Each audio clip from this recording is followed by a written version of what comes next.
Okay, so hello everyone. Welcome to Anuj Jindal. Welcome to RBI 247 sessions. My name is Davinder. I'm your finance mentor for RBI 247 session. Tell me if everything is fine with the audio and the video so that we can start with the session. Till then, good evening everyone. Good evening Abhishek. Good evening Afsana. Good evening Ishwari. Good evening Anushka. Good evening Shalini. Good evening Sakram. Okay, fine. Let's begin with our session. Dhanya, good evening.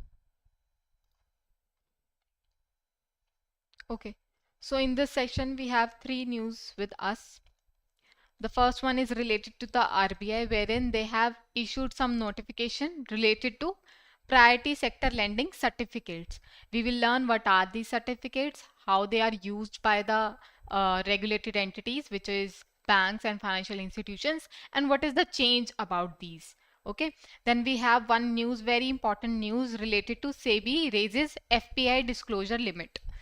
Up, apart from this change, they have also, apart from this change, they have also made some other changes as well. Not just this, there is a series of changes. So they have approved many of the things. So we will read all such changes that have taken places in the financial market by the regulator of the financial market, that is SEBI. Then we have one more news related to reduction in the UPI incentive. We will read about this UPI incentive, why they are being paid, who pay such incentive to whom, and what is the use of such incentive, and what is the reduction, what this reduction impacts and says. Okay, so basically let's begin with our first topic, which says priority sector lending certificates. Now first we will read about these. So what they have made some changes in the rules for these certificates. Let's have an understanding what are these. Now PSL certificates are tradable instruments. They are tradable instruments. Whenever I say that these are tradable, that means they are being traded, matlab they are being bought and sold. By whom? By banks. By banks. And banks are the one who buys such certificates. Banks issue such, these are issued by banks, and the bank which banks issue such PSL certificate who have exceeded their PSL targets. We all know that every bank have to achieve certain level of PSL targets, and within that overall PSL target, within this overall PSL target, there are sub targets, such as they have to invest some of their credit, they have to provide some of their credits to this sector, which is agriculture. Then they also have to provide credit to this sector, that is MSME. Then they also have to provide some credit to education sector and export as well, and so on and so forth. And they also have to achieve the overall PSL target along with this sub targets, right? When a bank achieves all such target along with this, they over succeeded it. Suppose only 100 crores have to be invested by a bank on this agriculture sector, but they have invested say 200 crore. Suppose they have provided, or say they have provided credit of rupees 200 crore towards this agriculture sub target of PSL. So basically they have invested more, or we can say they have provided, they have exceeded their PSL targets.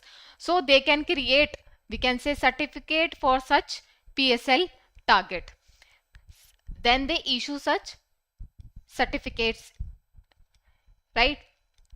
So basically they have exceeded it. That is the reason that they have issued such PSL certificates. Now other banks who have shortage of such PSL targets.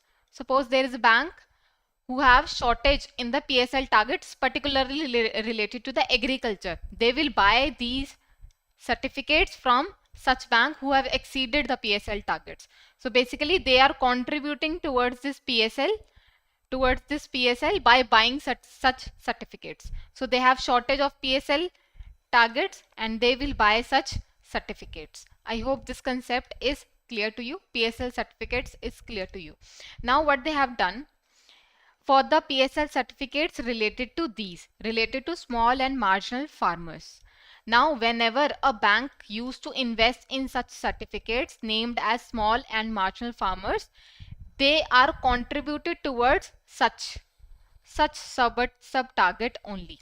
Earlier, it was only contributed towards this sub target and not any other sub target. But now, with the new change, of this RBI, they are saying any bank who is buying such certificates named as small and marginal farmers, they will also, these certificates, buying such certificate will also contribute towards weaker section sub targets. This will also contribute towards non-corporate farmers sub targets, and this will also contribute towards the overall agriculture target and will also contribute towards the overall PSL target. So with this one buying of certificate, through this one certificate, they are achieving different kind of goals. They are targeting different kind of PSL sub target. So this is a easy thing, or we can say this is a relaxation provided by SEBI to regulated entities in achieving their PSL targets. Now what are the benefits of such thing towards the bank? Bank can meet their PSL target more easily now, and they can use these certificates to cover multiple PSL targets. So with this one PSL, we can say certificate, they can achieve multiple sub targets, which is easy for a bank to use. Now, one thing that I would like to tell you for this certificates. Now, these certificates are bought and sold in the market through eKuber, through RBI's platform of eKuber. Now, this is a very important information. You must be well aware of this. Apart from this, these certificates are bought and sold, and their prices are determined based on the demand and supply of such certificates towards in this platform. Okay, so I hope you are well aware of these features of such certificates and how they are being used in the market. Let's discuss the second news, wherein it is related to SEBI, and one major change that they have made is the disclosure limit for the FPIs. We all know what are FPIs. These are foreign portfolio investors. The foreign investors who invest in our stock market, or we can say mutual fund, any kind of we can say security. They invest in our stock market, right? Now what has happened? So SEBI has approved a series of regulatory reforms. Not a single change, they have introduced a series of changes regarding the financial market. We will read what are these changes. I have listed few changes here. One is related to the alternative investment fund. Then we have FPI disclosure norms. Then we have some fee structure related to investment advisors and research analysis. There are many more others as well, but we will only few are listed here. We will read more about it. The first change is FPI disclosure limit.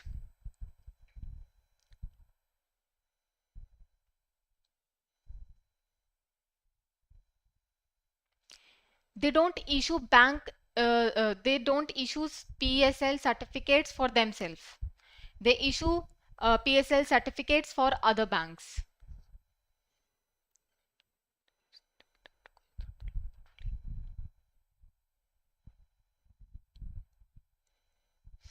Okay. Okay. So earlier, the disclosure requirement, whenever a foreign portfolio investor invests in our stock market, our regulators, that is SEBI, requires them, or we can say mandates, certain disclosures, or we can say some kind of information by the FPI must be disclosed.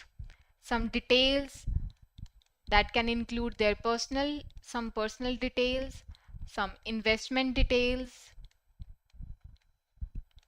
some related party details, and all such information must be provided by an FPI to the regulator of the financial market.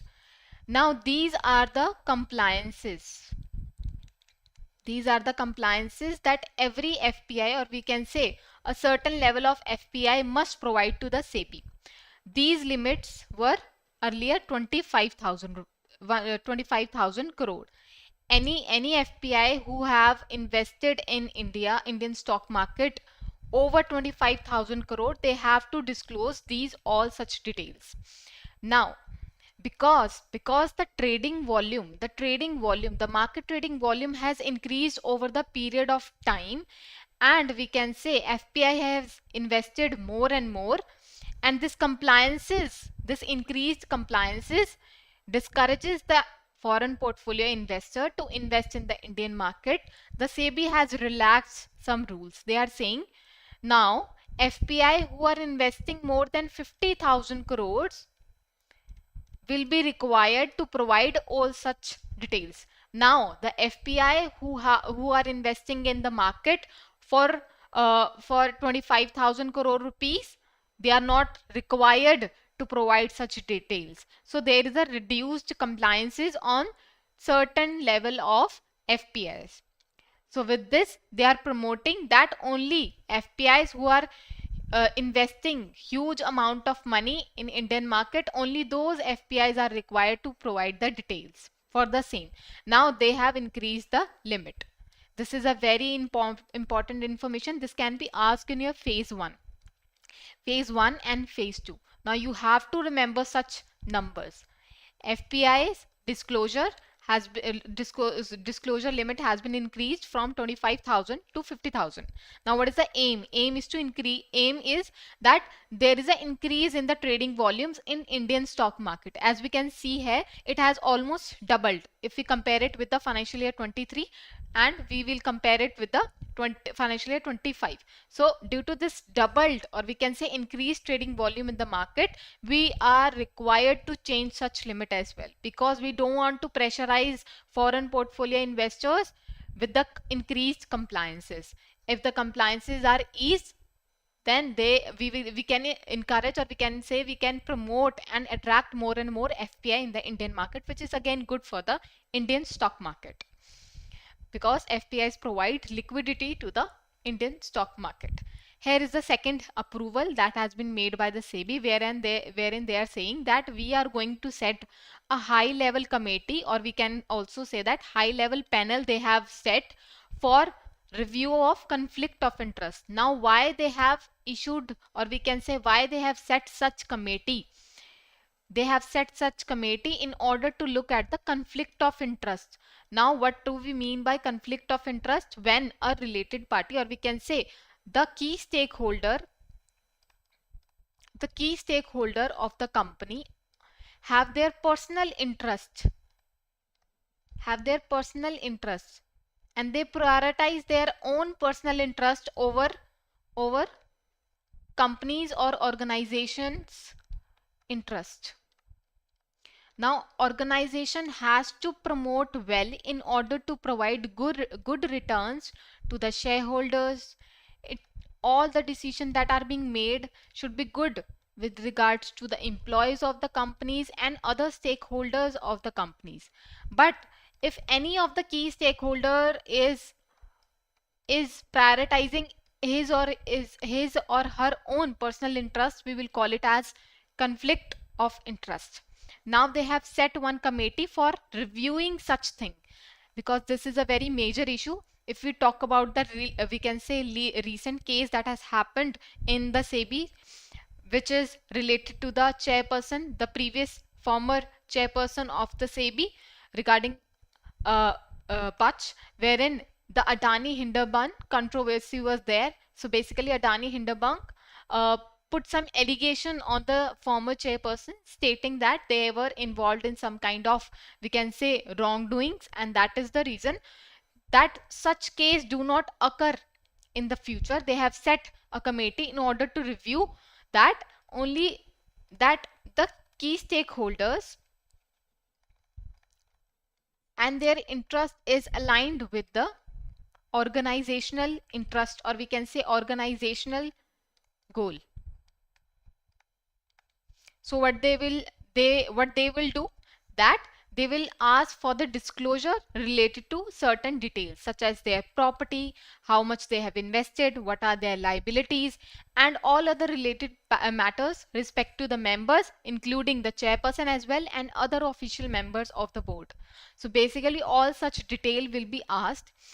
अभी के लिए currently they have not decided that who all will be the members of such committee, but once as they have said that we are going to set such committee, the members of such committee will also be disclosed, we can say in a shorter period of time. So the panel will look into how SEBI official disclose their personal financial interests and suggest the improvement for the same. Okay, I hope it is important. I hope it is clear to you.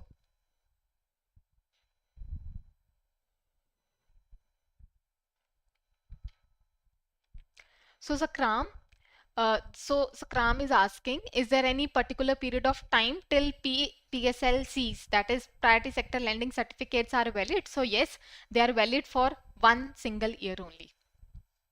Okay.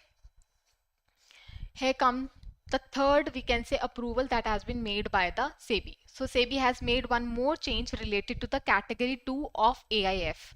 Okay, first we will read about the terminology, that is AIF. AIF is Alternative Investment Fund. Alternative Investment Fund are other funds, or we can say funds that are apart from the conventional or traditional funds. They are not normal funds, we can say.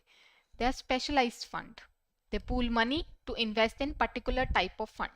Now these are invested by high net worth individuals because they require high, we can say they are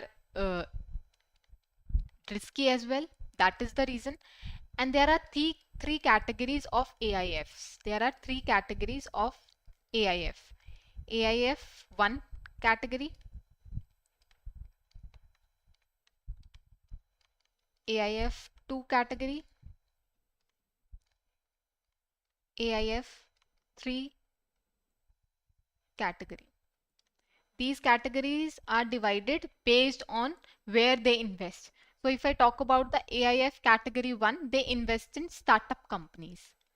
They invest in startup companies, medium and small enterprises. They also invest in social ventures and so on and so forth. If I talk about AIF 2 category, they invest in equity and debentures. But you can also include bonds in this.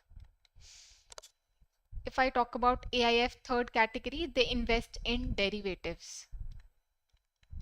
They invest in derivatives, they invest in hedge funds, and so on and so forth. If I talk about the level of risk increases as we move from AIF category 1 to AIF category 3. So basically this category is the riskiest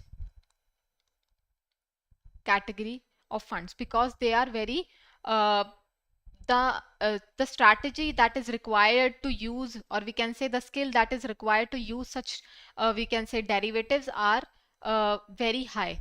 So that is the reason the level of risk also increases with this category. This is okay. So if I talk about this category wherein I have, that is high net individual or institutions are investing in the equity and the debt part of the company. Okay, I hope the IIF is clear to you. Let's talk about IIF 2 category.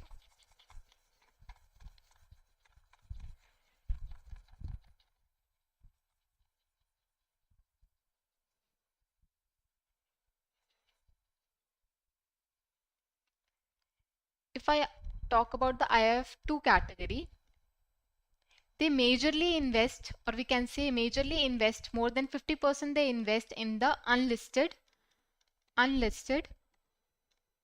bond or debt market. Okay, and due to a recent change by SEBI wherein they are saying that once a listed company has issued a listed we can say listed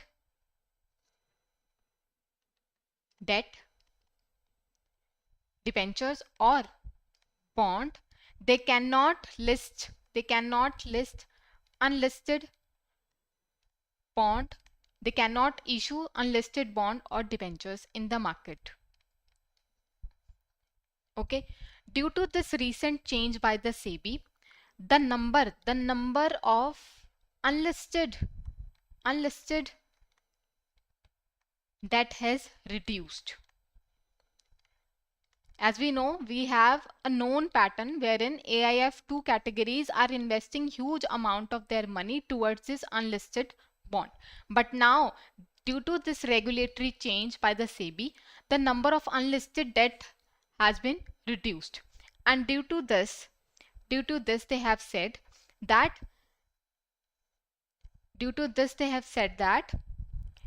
these AIF2 categories can invest in these AIF2 categories can invest in bond with A grade or less. So this has given opportunity to the AIF to invest in, we can say, less risky debt market, and which is good also in terms of reputation. You can ignore this thing because the explanation is not regarding the same, but I'll update this in the PPT and then I'll share it in the Telegram group. Okay, ignore this thing. I have told you here that with this change, now the AIF2 categories can invest in A grade bond or any less, or we can say apart from this A grade, they can also invest in other level of bonds as well, which is giving more opportunity to the AIF2 categories. Earlier, this was not available to these AIF categories. Okay, here we come with the fourth change that has been made by the SEBI, wherein they are saying that stockbroker can create separate business unit. Now what happens whenever a stockbroker, we all know who are stockbrokers. Stockbrokers provide you various services regarding your investments, right? Now whenever a stockbroker want to provide other services, such as they want to give you investment advice, they are getting into a business of investment advisors, or they are getting into a business of wealth management, whenever they are getting into some other kind of business, they are strategizing their business and they are entering into other kind of services as well. So in such case, what stockbroker has to do, they have to create one more company. Which was very costly for the stockbrokers, and this was time taking as well, and a lot of compliances have to be done for the same. But now SEBI said, in case stockbroker want to give some extra services or want to include some extra services in their existing company, then they can do so by issuing, or we can say by setting up a separate business unit. Now a separate business unit is just like a specialized branch which is providing certain type of services. So this has eased the compliances, or this has also, we can say, reduced the cost of these stockbrokers who are providing services to the investors. Let's have a look what has been written here. So SEBI has allowed stockbrokers to conduct security market related activities through a separate business units. In case they are providing some any other kind of services along with their core services, they can do so by issuing, or by setting up a SBU, that is separate business unit within a same company. So they do not have do not have to set another company, or they do not have to open a subsidiary company under their existing company. So this means brokers can offer new financial services without forming a separate company. Now it simplifies the operation and reduces the cost of the brokers as well. Okay, I hope it is clear. MII's appointment process. Now what are MIIs? MIIs market infrastructure institution. Now these are the institutions that provide infrastructure to the market, as the name tells you. Now these include stock exchanges, depositories, and so on and so forth. These are the infrastructure providers of the market. Now they have PIDs. What are PIDs? PIDs stand for Public Infrastructure Directors. They ensure that whatever operations that are being happening here are fair and transparent in nature. Now, whenever we appoint such PIDs, they are appointed by the SEBI and not by the shareholders. Now, there was a lot of discussion going on through this, wherein they are saying that shareholders should have this right of appointing such PIDs. But the SEBI says that SEBI clarifies with this notification saying that no, SEBI has the power, that is the regulator have the power to look at who has been appointed as a PID of a particular of a single MIIs. So this has been stated here that SEBI is the one who is going to approve the approval, or we can say appointment of such PIDs.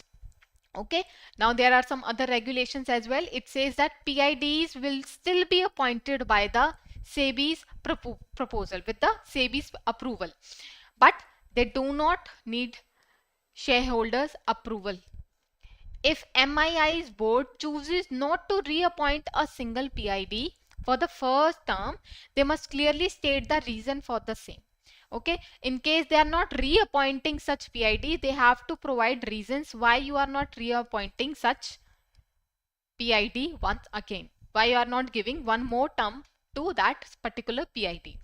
PID can now move directly from one MII to another without any mandatory cooling off period. Now cooling off period is the break that is to be required by the, we can say, by the PID, wherein they are not serving any kind of, we can say, MII. But with this regulation they are saying that you are not the PID is not required to give that cooling off period. They can simply move from one MII to another MII.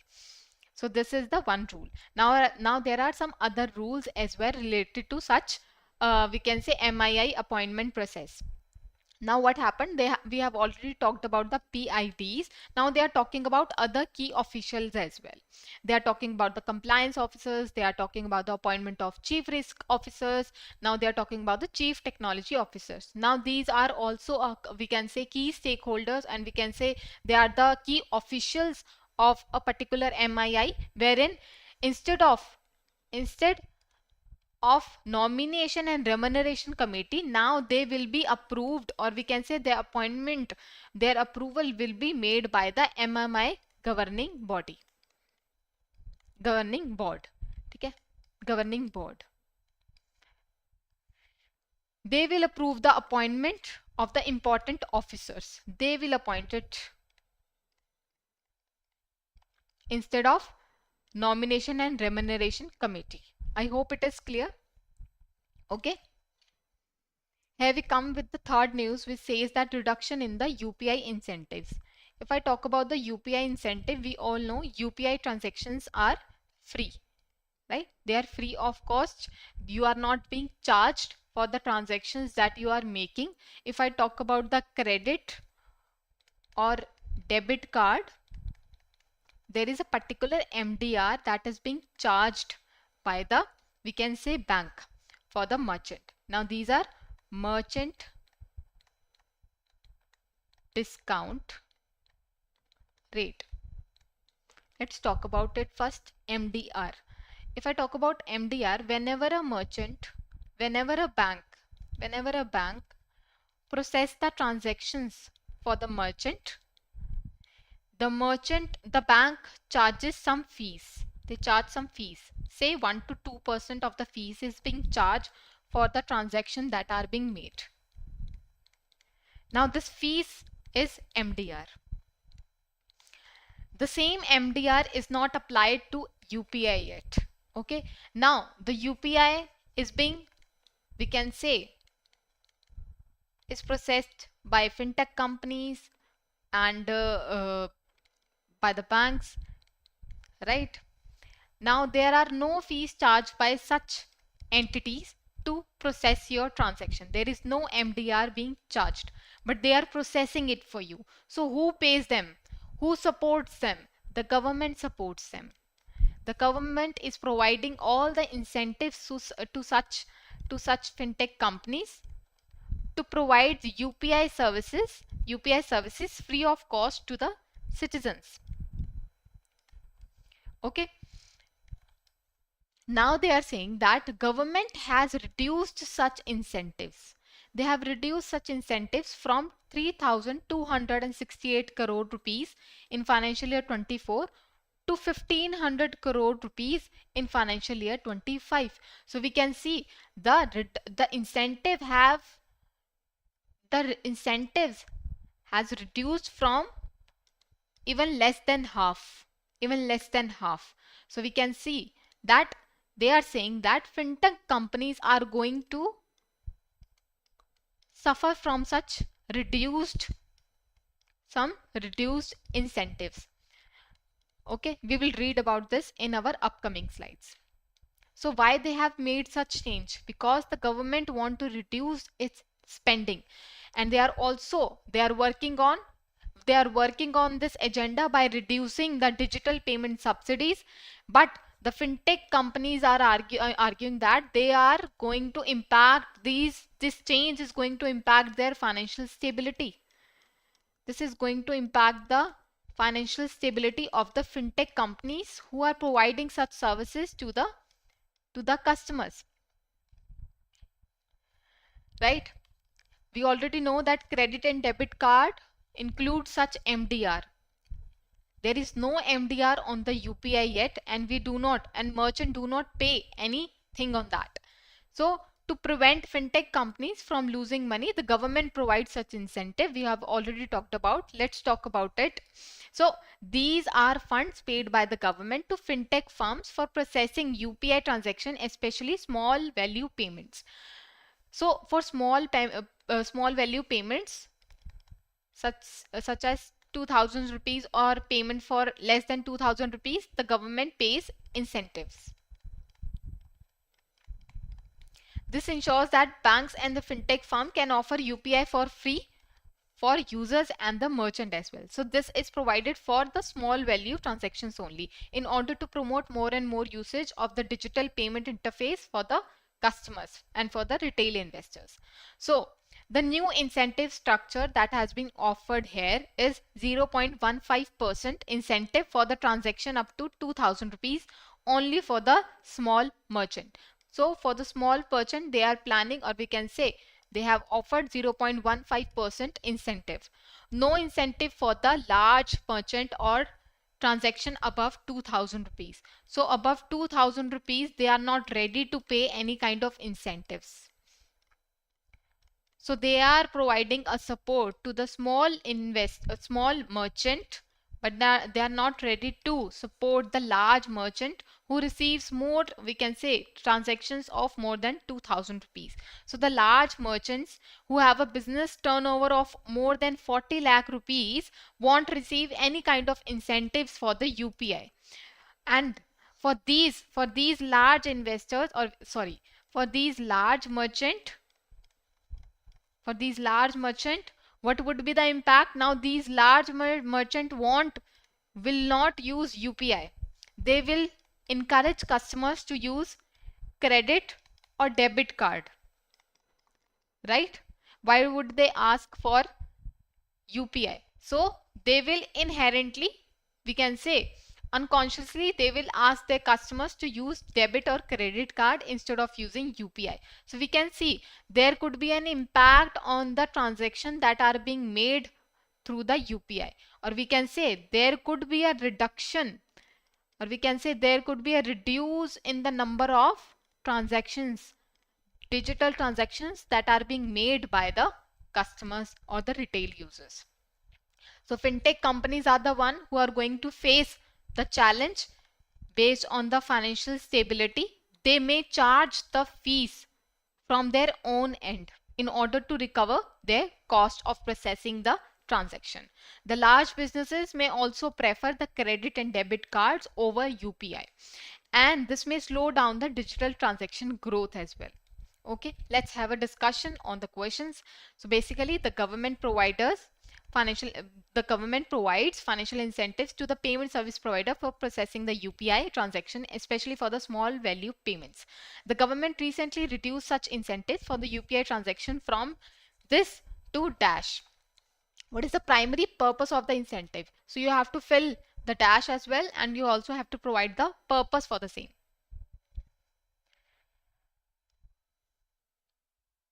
Right, B is the right answer, wherein the current UPI incentive for the financial year 25 is 1500, and this has been done to cover the operational cost for the banks and fintech firm providing UPI service. The government provides a fixed percentage of incentive to support digital transaction. The government has maintained an incentive of dash for the UPI transaction for the 2000 rupees and for the small merchant. तो small merchant को support करने के लिए कितना incentive देने की promise किया गया है? Yes, C is the right answer, 0.15% on 2000. SEBI is considering raising the investment threshold for the granular ownership disclosure by the FPI from 25,000 crore to dash crore to improve the ease of doing business. What is the reason behind such proposal and what is the change? Right. The right answer is Ishwari, wrong. C. Okay. Right. C is the right answer. C is the right answer, wherein 50,000 is the right one, to reduce the compliance on the compliance burden and while also maintaining the transparency of the FPI disclosure. Right. Good. Good, Ishwari. Okay. Fourth question. SEBI is planning to regulatory relaxation for the research analysis and the investment advisors to ease the business operations. SEBI is considering increasing the maximum advance fee collection period for the research analysis and the investment advisors. We haven't covered this one.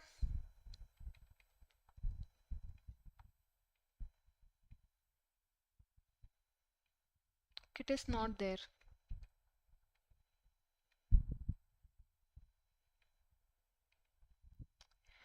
Okay, let me just explain you here only.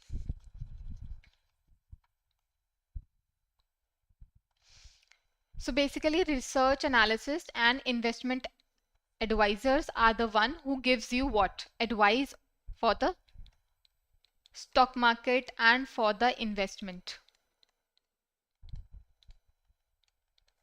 Right? Okay. Sorry guys, I have made one mistake here. I have not included one slide over here regarding the research analysis and the investment advisories. Now I have included it here and explaining you here only.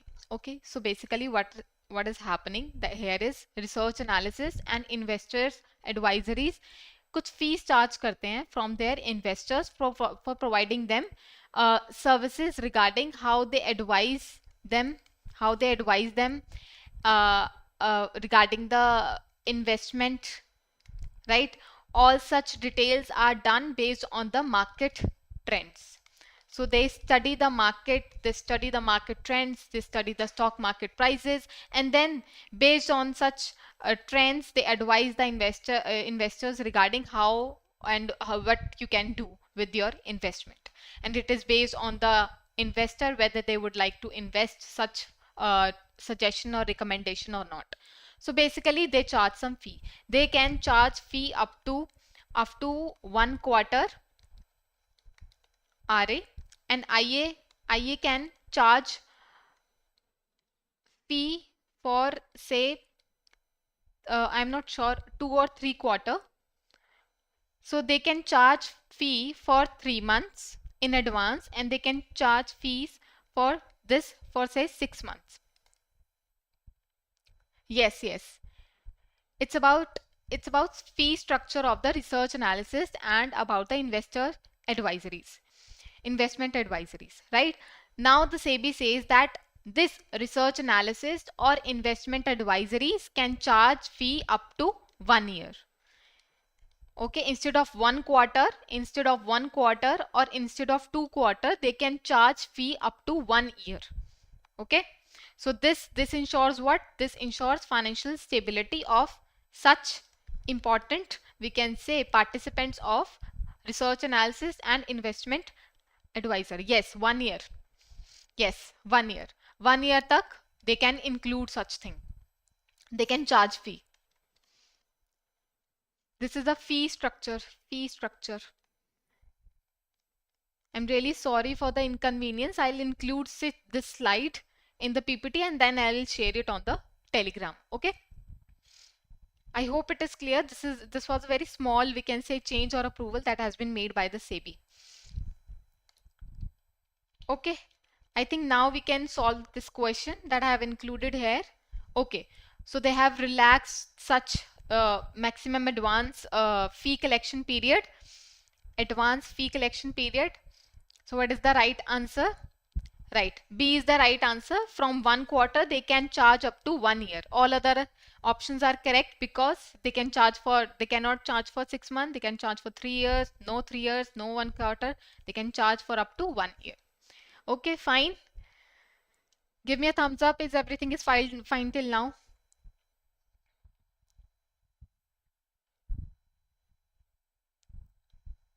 Okay.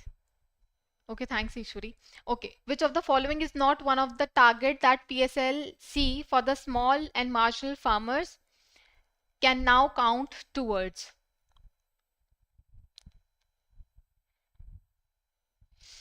So there are 5 targets that are been included in such PSLC, SFM or MF. So large corporate lending target is not one of them. Okay, so this is the incorrect one. Right. What is the primary reason behind RBI's recent change allowing PSLC for small and marginal farmers to count towards the multiple targets? So tell me, what is the agenda of changing such thing or adding more and more sub targets under such certification? Right. So that it can ease the bank to achieve their PSL target easily. Right. Good, everyone. In case you have any doubt, you can ask me. If you have any doubt, you can ask me here.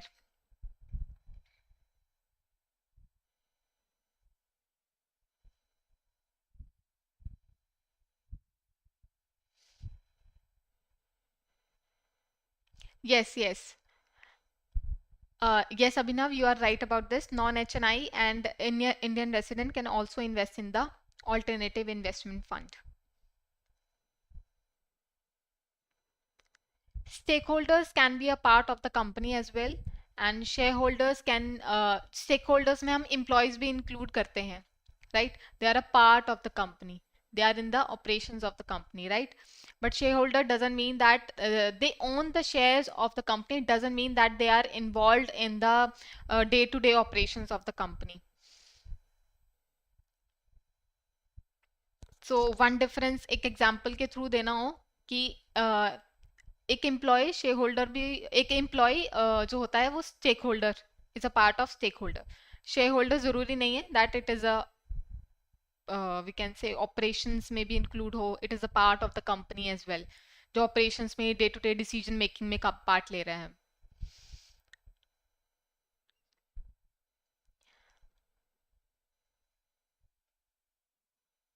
Okay, I hope it is clear to you. I hope the session was fruitful for you. So best of luck for your examination. Keep on preparing for the finance current affairs because these are important for the exam point of view. In case you have any doubt, you can simply give a highlight, or you can simply type it in the comment section. I'll try to resolve that in your comment section. Okay. Bye bye everyone.